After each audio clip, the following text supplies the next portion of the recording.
తెలంగాణలో కాంగ్రెస్ అధికారంలోకి వచ్చిన నాటి నుండి ఫామ్ హౌస్ కి పరిమితమైన బీఆర్ఎస్ చీఫ్ కేసీఆర్ రేవంత్ రెండేళ్ల పాలన పూర్తి సందర్భంగా కాంగ్రెస్ పై యుద్ధానికి దిగుతూ గులాబీ దళపతి కేసీఆర్ చాలా కాలం తర్వాత బయటకొచ్చాడు. ఆదివారం తెలంగాణ భవన్ కు వచ్చి పార్టీపై కాంగ్రెస్ ప్రభుత్వంపై సమీక్షించారు. వరుస ఎన్నికల్లో ఎదురైన పరాజయాలు, పార్టీ లోపల పెరుగుతున్న అసంతృప్తి నేపథ్యంలో బీఆర్ఎస్ కు మళ్లీ ఊపిరిపోయాలన్న ఉద్దేశంతో కేసీఆర్ రంగంలోకి దిగినట్లు కనిపిస్తోంది. వ్యవసాయ క్షేత్రం నుంచి నేరుగా శనివారం రాత్రి నందినగర్ కు చేరుకున్న కేసీఆర్ ఆదివారం పార్టీ రాష్ట్ర కార్యాలయంలో ఎంపీలు, సీనియర్ నేతలతో కీలక సమావేశం నిర్వహించారు. బీఆర్ఎస్ నేతలతో భేటీ అనంతరం మీడియా సమావేశం పెట్టిన కేసీఆర్ మరోసారి సెంటిమెంట్ రాజకీయాలను ఆశ్రయించారు. ఆంధ్రప్రదేశ్ రాష్ట్ర ఏర్పాటే తెలంగాణకు శాపమంటూ వ్యాఖ్యానించడం రాజకీయంగా పెద్ద చర్చకు దారితీసింది.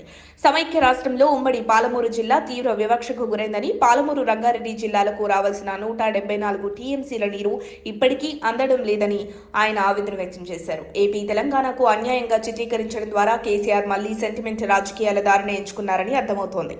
గత 2014-2018 ఎన్నికల్లో తెలంగాణ సెంటిమెంట్ ను బలంగా రగిలించి అధికారాన్ని దక్కించుకుంది బీఆర్ఎస్.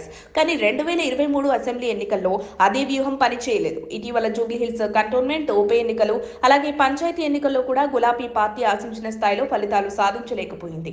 మరికొద్ది రోజుల్లో జెడ్పీటీసీ, ఎంపీటీసీ ఎన్నికలకు ప్రభుత్వం కసరత్తు చేస్తుండటంతోనే కేసీఆర్ మళ్లీ రాజకీయంగా యాక్టివ్ అయ్యారని పార్టీ వర్గాలు చెబుతున్నాయి. సమావేశంలో ఆయన కాంగ్రెస్ ప్రభుత్వంపై తీవ్ర విమర్శలు చేశారు. పంచాయతీ ఎన్నికల్లో ప్రజలు కాంగ్రెస్ ఎమ్మెల్యేలకు బుద్ధి చెప్పారు.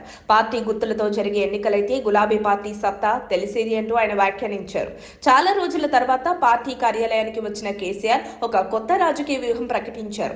మళ్లీ సెంటిమెంట్ రాజకీయాలు రాజేశారు. ఏపీ ఏర్పాటు తెలంగాణకు శాపం అన్న కేసీఆర్ వ్యాఖ్యలను ప్రజలు ఎంతవరకు విశ్వసిస్తారన్నది పొలిటికల్ వర్గాల్లో ఆసక్తికరంగా మారింది.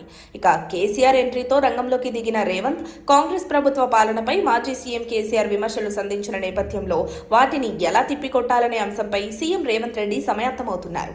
అందుకోసం సోమవారం సాయంత్రం బంజారాహిల్స్ లోని కమాండ్ కంట్రోల్ సెంటర్లో సీఎం రేవంత్ అధ్యక్షతన కేబినెట్ సమావేశం కానుంది. కేసీఆర్ విమర్శలను ఎలా తిప్పికొట్టాలనే అంశంపై మంత్రులకు సీఎం రేవంత్ దిశానిర్దేశం చేయనున్నారు. అలాగే పంచాయతీ ఎన్నికల ఫలితాలపై సమీక్షించనున్నారు.